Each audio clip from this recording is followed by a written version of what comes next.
Salut à tous, bonjour, bonsoir. Nous sommes dans la continuité de la vidéo précédente.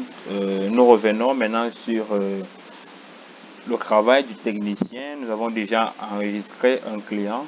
Nous avons enregistré un équipement. Maintenant, après avoir enregistré un équipement, nous sommes sur le client que nous avons enregistré. Sa NIFA, elle avait un laptop HP. Et c'était de marque HP. Le problème, c'était l'écran qui ne s'allume pas.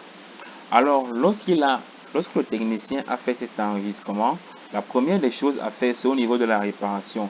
Ça veut dire qu'il va venir ici, il va mettre la date de la réparation, il va mettre en cours, parce que la réparation, il ne l'a pas encore faite, il n'a même pas encore examiné l'équipement. Donc, il va soumettre, l'enregistrement sera fait. Il va maintenant venir sur la liste de réparation. Il va venir sur la liste de réparation. On va pouvoir voir ici laptop HP et sa NIFA en cours. Ça veut dire qu'il n'a pas encore fait de réparation, rien du tout sur cet équipement. Alors, lorsque maintenant il a fini les réparations, l'équipement donne, il a pu résoudre le problème, il va revenir sur la liste des équipements. À noter que si peut-être le technicien est embrouillé, il n'arrive pas à se retrouver, il peut faire ce qu'on appelle un filtrage. Ça veut dire qu'il va venir ici, il va choisir le mois, il va choisir le mois de mai. Et durant le mois de mai, on a eu à enregistrer qu'un seul équipement. Donc, ce n'est que cet équipement-là qui sera affiché. Il va reconnaître que c'est sa NIFA, laptop HP, l'écran qui ne s'allume pas. Il va maintenant faire un rapport de réparation sur cet équipement. Donc, il va déjà venir ici, il va choisir consultant en réseau. Il va faire le diagnostic. Il va peut-être dire que écran débranché. Autre chose, il peut dire mauvaise qualité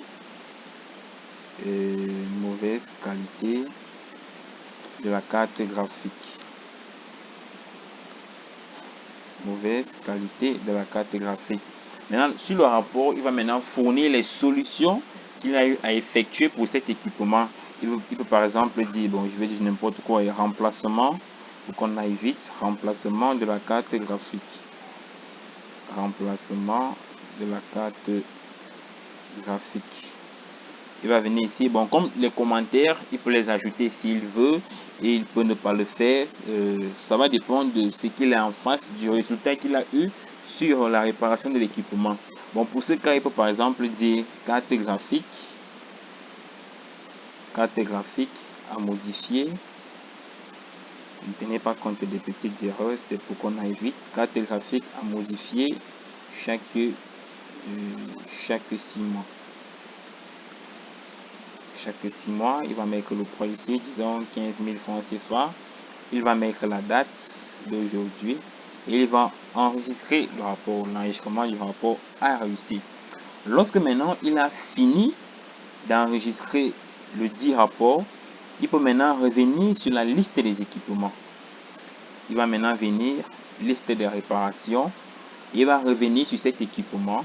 Il va modifier le statut de cet équipement. Au lieu de mettre en cours, il va juste venir ici modifier. Il va mettre terminé. Donc, le statut de cette réparation sera terminé. Donc, lorsque le client vient, le client va venir, il va peut-être donner son nom. Ou alors, on va demander, tu es venu, c'est en quel mois que tu es venu? Bon, il va dire peut-être au mois de mai. On vient là, on tape le mois de mai et on dit quel est ton nom. Bon, pour le moment, comme on n'a qu'un seul client, on saura que c'est uniquement ce client-ci qui s'est fait enregistrer durant le mois de mai. Alors, on va lui remettre son équipement et à la fin, on aura ce qu'on appelle une fiche de réparation. C'est une fiche qu'on va garder dans l'entreprise comme archive et c'est une fiche qu'on va remettre au client. Alors, voici la fiche. On va juste venir ici, suivre. Alors, voici la fiche de réparation qui s'affiche. Et sur cette fiche de réparation, on aura les informations sur le client, on aura les informations sur l'équipement. Désolé pour cette erreur qui s'affiche là. Nous allons essayer de la résoudre pour qu'il n'y ait plus cette erreur dans sur une mise à jour de cette application. Donc, nous aurons l'information sur l'équipement, la marque, la date d'arrivée. on aura les informations sur la réparation, la date de réparation, le statut, et on aura le rapport d'intervention. Et sur le rapport d'intervention, nous aurons le nom du technicien, nous aurons la date, le nom du technicien et sa spécialité, la date du rapport, le diagnostic, le rapport en lui-même, le prix, le commentaire. Et à la fin, on aura la signature du technicien. En fait, on va imprimer le rapport et on aura la signature du technicien et la signature du client. On va cliquer là sur le bouton imprimer. Et voilà la fiche qui va s'afficher et on va imprimer et on va remettre au client son équipement et cette fiche de réparation. Merci vous qui avez suivi toute cette vidéo jusqu'à la fin. Merci beaucoup. N'oubliez pas de vous abonner, de lâcher un pouce bleu pour nous encourager. C'est ma première vidéo sur ma chaîne YouTube. Vous aurez certaines vidéos dans mes prochaines éditions. Merci à vous qui l'avez suivi. S'il y a des critiques en commentaire, nous vous prions de nous les soumettre en commentaire pour que s'il y a des choses à améliorer au sein de cette application, nous puissions le faire. Nous vous remercions pour votre attention et merci beaucoup.